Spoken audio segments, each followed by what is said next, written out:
அதாவது இந்த இடத்துல ஒரு முக்கியமான விஷயத்தை நான் முதல்ல சொல்லிக்கிறேன். நான் முதல்ல தமிழக முதலமைச்சர் ஐயா ஸ்டாலின் அவர்களுக்கு முதல்ல எல்லாருமா சேர்ந்து முதல்ல ஒரு பெரிய வணக்கத்தை நம்ம சொல்லணும். ஏன்னா எந்த கவர்மெண்ட் வந்தாலும் சரிங்க, சுகாதாரத்துறைக்குன்னு இப்படி ஒரு அமைச்சர் இனிமேல் கிடைக்கவே மாட்டாங்க. மா சுப்பிரமணியன் மாதிரி ஒரு அழகான ஒரு மனிதரை அவர் எப்படி தேர்ந்தெடுத்தாருன்னு எனக்கு தெரியல. எனக்கு நான் ஒரு நாள் இவர்கிட்ட தனிப்பட்ட முறையில் சொன்னேன், அண்ணே இந்த பதவியை வச்சு நீங்களே உங்களை வச்சு தான் அந்த பதவிக்கே பெருமையாக இருக்குண்ணே அப்படின்னு. காரணம் என்ன, மருத்துவ சுகாதாரத்துறைக்கு அமைச்சர், ஆனால் மருத்துவத்துக்கு மட்டும் ஒரு அமைச்சர் கிடையாதுங்க, இயற்கை சூழலுக்கெல்லாம் மொத்தமாக அமைச்சராக இருக்காருங்க அவர். அண்ணன் இப்போ இந்த குறும்படம் போட்டு காட்டினாங்க. இந்த படத்துல இருந்து மனசு எனக்கு கொஞ்ச நேரம் அப்படியே மூச்சு நின்று அப்புறமா வருது. அவ்வளோ விஷயங்கள். மரங்கிறது ஒரு மரம் சாஞ்சாலும் சரி, ஒரு மரம் ஒடிஞ்சாலும் சரி, அது ஒரு மாதா சாகுற மாதிரி பார்க்குறாரு பார்த்தீங்களா, அதுதான் அவற்றுள்ள ஒரு சிறிய சிறப்பு.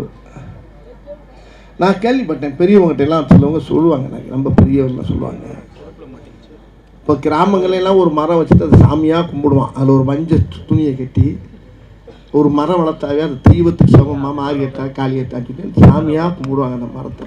அதோடைய அருமை என்னங்கிறது எனக்கு இப்போ தான் தெரியுது. நானும் என்னுடைய தோட்டத்தில் நிறையா மரங்கள் வளர்க்குறேன், யாரும் தெரியாது, ரொம்ப இடத்துல மரம் நட்டுருக்கேன். ஆனால் இன்றைக்கி அண்ணன் எனக்கு இந்த வாய்ப்பை கொடுத்ததுக்கு முதல்ல அவருக்கு கோடான கோடிய நன்றி நான் தெரிவிச்சுக்கிறேன். ரொம்ப நெஞ்சுக்கு நெகிழ்ச்சியாக இருக்கு எனக்கு. ஒருத்தர் சொன்னார், எனக்கு ஒரு பெரிய ஒரு டாக்டர் சொன்னார், எனக்கு வடிவேலு, மனிதனுடைய உடம்புல என்னோட நிறையா சொல்லிட்டாங்க அவர் அண்ணன் பெரியவங்களாம் சொன்னாங்க. அதை விட மா சுப்பிரமணியனை பெரிய பாடமே நடத்திட்டார். அவர் மேடை பேச்சு பேசல, அவர் ஒரு வாத்தியார் மாதிரி ஒரு பாடமே நடத்தினார் பாருங்க. அதை கேட்டுக்கிட்டே இருக்கலாம் போல எனக்கு ஆசையாக இருந்துச்சு. ஒரு இடத்துல கூட நெடி இல்லாமல் அவர் பேசின அந்த அழகான ஒவ்வொரு விஷயங்களும் உலகம் பூரா நம்ம பரப்பணும். அதை நம்ம தமிழ்நாடு பூரா பரப்புனா போதும். அதாவது ஒரு டாக்டர் சொன்னார் என்கிட்ட, உடம்புல இருக்க நுரையீரல் பார்த்தீங்களா, அது சுவாசத்தை நம்மளுக்கு வாங்கி தரும். சுவாச காற்றை நம்மளுக்கு வாங்கி தரக்கூடியது ஒரு நுரையீரல். அதே மாதிரி இந்த பூமி பந்துக்கு சுவாசத்தை வாங்கி தர்றது மரம் தானா. இந்த மரத்தை வெட்டது ஒன்று, தன்னுடைய நுரையீரலை தன் கையால் வெட்டது ஒன்று அப்படின்னு கேட்டேன். நான் படிப்பறிவு இல்லை, எனக்கு அனுபவப்பிடிப்பு தான் நிறையா இருக்குது. நிறைய கிளவியை கதை கேட்பேன், தாத்தா பாட்டிகிட்டெல்லாம் உட்காந்து கதை கேட்டுட்டு அது நிறையா வாங்கிக்கிடுவேன். ஒரு பழைய நடிகராக இருந்தாலும் அவங்க தான் சொல்லுவாங்க. இப்படி பூரா சொல் புத்தி, எனக்கு சுய புத்தி கிடையாது. பெரியவங்ககிட்ட எல்லாம் நிறையா பேசி நிறைய விஷயங்கள் நான் தெரிஞ்சுக்கிறேன். அப்படி சொல்லும்போது இந்த மரத்துக்கு எவ்வளோ மரியாதை இருக்குங்கிறத அவர் சொல்லும்போது அப்படியே நான் ரொம்ப நெகிழ்ந்துட்டேன். இப்போ கூட வரும்போது நான் ஒரு விஷயம் சொன்னாங்க, இந்த ரோடுகளில் வர்றப்ப இவ்வளவு கெட்ட காற்று, காரில் ஒரு தொழிற்சாலையாக இருக்கட்டும், ஒரு லாரியாக இருக்கட்டும், எல்லா காற்று ஆட்டோவில் எல்லாம் இந்த கெட்ட காற்று வருதோ, அந்த காற்றை பூரா அந்த மரம் தான் வாங்கிக்கிறாங்க. வாங்கிக்கிட்டு அது நல்ல காற்றை நம்மளுக்கு கொடுக்குது. இது யார் உணர்ந்தா? இப்போ இவர் அண்ணன் மாதிரி நிறைய பேர் இதெல்லாம் புரிஞ்சுக்கிட்டு நம்ம நிறைய விஷயங்களை மக்களுக்கு தெரியப்படுத்தணும். உண்மையிலே இந்த சைதாப்பேட்டை மக்கள் ரொம்ப புண்ணியம் பண்ணுவீங்க எல்லாரும். இவர் மாதிரி ஒவ்வொரு ஏரியாவுக்கும் ஒவ்வொரு ஊருக்கும் ஒரு 2 பேரை தள்ளி விட்டீங்கன்னா, நாங்கள் வாடி அங்கிருந்து சொல்கிற வேலையை கேட்டு நாங்களும் மரத்தை நட்டுக்கிட்டு இருப்போம். மரத்தை எங்கே நட விடுறாங்க இவங்க? அந்த பக்கத்து வீட்டிலேருந்து ஒரு மரம் நீட்டிக்கிட்டாவே, என்ன ஓ மரம் இங்கே நீட்டிக்கிட்டு இருக்கு அப்படிங்கிறான். என்ன செய்யுங்கிற, என்ன செய்ய மரம் பக்கத்து நம்மளுக்கு நீட்டிக்கிட்டா அந்த நிழல் நம்ம வீட்டில் விழுதுன்னு அவன் நினைக்கவே மாட்டேங்கிறான். மரத்தை வெற்றியா இல்லை ஒன்றே வெட்ட வாங்கிறான். 2 நிமிஷம் 2 நாளைக்கு சண்டை போடுறாங்க, 3 நாள் இவங்க வெட்டிக்கிறாங்க, மரம் அப்படியே இருக்கு. குலக்கேசாயி எப்படியா இருப்பது, இவனும் ஜெயிலில் இருக்கான், அவனும் ஜெயிலில் இருக்கான். ஆக அந்த மரத்தை நேசிக்க மாட்டேங்கிறான். அந்த மரத்தை மரத்தை வச்சு பூரா ஒரு 7.5 8 ஒரே கேஸு. அப்புறம் இன்னொன்று சொல்கிறான், மரத்தை வெட்டியாச்சு. அந்த மரத்தை வெட்டினதுக்கு மேலே இவன் வீட்டுக்குள்ளே ஒரு ஓரமாக பாத்ரூம் போடுறான். நேற்றுக்கு இந்த மருந்தை வெட்டிட்டான், பாத்ரூம் போடுறான். உன் வேறு உள்ள வருது அப்படின்ட்டான் அவன். ஐயோ, மொத்தத்துக்கு நம்ம வீடியோ எடுக்க வச்சுருவான் போட்டிருக்கேன். அவனை படாத பாடுபடுத்தான். இந்த மாதிரிலாம் மண்டக்கரையெல்லாம் நிறையா இருக்காங்க நாட்டில்.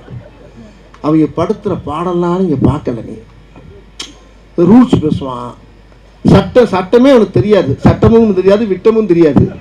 ஆனால் அவன் பேசுகிற பேச்சை பார்த்தீங்கன்னா, மரம் என்ன வயிற்றுக்கு இங்கே வந்து நீட்டிக்கிட்டு இருக்கு. மரம்டா. அந்த மரத்தை பற்றி அவர் சொன்னார் பாருங்க, மரத்தை அவனை கேவலமாக பேசுவான். அதே நேரத்தில் பார்த்தீங்கன்னா இன்னொரு பாருங்க, அவன் நீட்டிக்கிட்டு இருக்க மரத்தில் வந்து மாமரமாக இருக்கட்டும், கொய்யா மரமாக பேசாமல் இருப்பான். பேசாமல் இருந்துட்டு என்ன செய்வான், அங்கேருந்து மாடியிலேருந்து இவனை பார்ப்பான். இந்த மாதிரி விழுகிற பழத்தை பூரா இங்கே பார்த்துக்கிட்டா இருக்க. நாங்கள் உக்கால 2 ஆட்டையை போட்டாலும் எங்களுக்கு தெரிஞ்சு போவோம். எது இருந்தாலும் எண்ணிட்டு எனக்கு கொடுத்துரு, உனக்கு கொஞ்சம் தரேன். அந்த மரத்தை கூட கனியாக இருந்துச்சுன்னா எங்களுக்கு தெரியும், எங்களுக்கு போத்தான் மிச்சம். நாங்கள் சத்தம் இல்லாமல் இப்போ எங்கள் ஊரில் நடக்குது. அதை பொறுக்கும் போது நம்ம வாட்ச்மேனே கேட்பார், ஐயா எடுத்துக்கலாமா, 2 மரம் 2 பழத்தை எடுத்துக்கலாமான்னு. 2 எடுத்துக்க, அந்த 10 தள்ளி விடுங்கிறது. அப்போ கூட அந்த அதை கொஞ்சம் நியாயமாக தான் இருக்க. அடுத்த வீட்டில் நீட்டிக்கிந்தா கூட அது அவன் அது கனி மரமாக இருந்தால் அவன் அதை எண்ண ஆரம்பிச்சிடறான். இப்படி மரத்துக்காக மரத்தை தப்பாக இடம் விட்டு மரத்துக்கு மரியாதையே இல்லாமல் நடக்கிற இடம்லாம் நிறையா நடக்குது. அதனால் மரத்தை ஒரு தெய்வமாக நம்ம வணங்கணும். அண்ணன் சொன்னாங்க பாருங்கள், மா சுப்பிரமணியன் அண்ணன் சொல்லும்போது ரொம்ப அழகாக சொன்னாங்க. ஒரு பேரிடரெல்லாம் எதுக்கு வர்றதுக்கு காரணமே மரங்கள் இல்லாதனால தான். ஒரு மரம் சாஞ்சதுக்கு வந்து இன்றைக்கி இது வந்து 5000 மரத்தை வைக்கிறாருன்னா இந்த பாக்கியத்தை எனக்கு கொடுத்துருக்காரு பாருங்க. இன்றைக்கி நான் நிறைய மரங்கள் என் தோட்டத்தில், இடத்துல, எங்கள் ஊர்லாம் நிறைய நான் வந்து சத்தம் இல்லாமல் நான் நடுறது வளர்க்காதான். ஆனால் இன்றைக்கி உங்கள் கூட சேர்ந்து இன்றைக்கி இந்த நிகழ்ச்சியில் கலந்துக்கிட்டு ரொம்ப பெருமையாக இருக்குது. ஆகையினால் தயவு பண்ணி எல்லாருமே இதை வந்து மனசில் ஏற்றுக்கிட்டு இதை வந்து எல்லா ஊருக்கும் இந்த மாதிரி பரப்பி, நான் தமிழக முதலமைச்சருக்கு சார்பாகவும் அண்ணன் மா சுப்பிரமணியனுடைய சார்பாக கேட்டுக்கிறேன். இதை ஊருக்கு இந்த மாதிரி ஒரு காரியத்தை செய்கிறதுக்கு ஒரு ஆளுகளை நியமித்து மரங்களை நட வச்சு இதை நீங்களே நம்ம கவர்மெண்ட்லேயே இதை செய்யணும். அதை இன்றைக்கி நம்ம கவர்மெண்ட்டு இன்றைக்கி எவ்வளவோ சோதனையில் சந்திச்சுக்கிட்டு இருக்குது. ஏன்னா இங்கே சென்னையில் புயல் வந்துச்சு, அங்கே பெரிய அரசியல் ஆக்கிட்டாங்க. ஆனால் அங்கே புயல் வந்துச்சு, அங்கெல்லாம் அரசியல் ஆக்க முடியாது. ஏன்னா தண்ணி பிச்சுக்கிட்டு போகுது. அது என்னைக்கு அரசியல் ஆக்கிறது? ஏன்னா எங்கே இருக்கு அண்ணே தெரில. இதே அரசியல் அங்கே போய் பண்ணலாம்ல? இல்லை, முடியலை. கத்துறான். அதில் ஒருத்தன் சொல்கிறான், அவன் ஏன் டைரக்டர் அங்கே போகிறான்? டைரக்டருக்கு அதுக்கு என்ன? அவன் ஊர்றாது. அவன் ஊருக்குள்ள அந்த பள்ளம் எங்கே இருக்குது, இந்த மேடு எங்கே இருக்குது, அது இது எங்கே இருக்குது, அது எங்கே இருக்குது, அவனுக்கு தானே தெரியும்.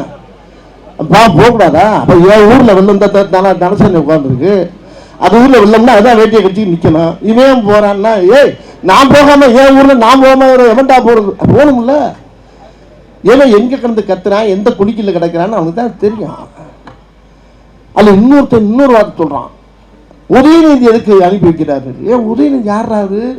போகணும்ல. போய் மக்களாக நான் இருக்கேன், உங்களோட சேர்ந்து வாழ்கிறேன், உங்கள் கூட இருக்கேன்றது அவர் மக்களோட சேர்ந்து இணைஞ்சு வேலை செய்யணும்ல. இருக்கிற அமைச்சர்லேருந்து இருக்கிற எம்எல்ஏலேருந்து எல்லாரும் போய் அங்கே பூரா அதாவது தண்ணியில் அந்த கீதா ஜீவமெல்லாம் இறங்கி நடந்து போகிற காட்சியெல்லாம் பார்த்தா எல்லாம் இறங்கி அப்படியே அந்தளவுக்கு மேலே உத்தரவு போட்டு அளவுக்காக பண்ணிக்கிட்டு இருக்கேன். நான் இது அரசியல்லாம் பேசலை, விரும்புகிறேன். இது அரசியல் கிடையாது. நான் சொல்கிறது எல்லாருக்குமே பங்கு இருக்குது. ஒரு அணில் முத கொண்டு போய் ஒரு மரத்துலேருந்து இந்த வெள்ளத்தில் ஒரு கொய்யா பழத்தை போட்டால் கூட அணிலே எங்கேருந்து வந்து ஒரே ஒரு கொய்யா பழத்தை போட்டு அணில் கும்பிடணும். ஒரு அணிலாக இருந்தாலும் எலியாக இருந்தாலும் அது போய் அங்கே போய் அப்போ ஒரு சின்ன ஒரு கனியை தூக்கி போட்டால் கூட அது புண்ணியம் தானையா இருக்கு. அவன் அங்கே அவளுக்கு என்ன வேலை? அங்கே அவன் அங்கே போகிறான்னா அவன் யார்? எங்கே?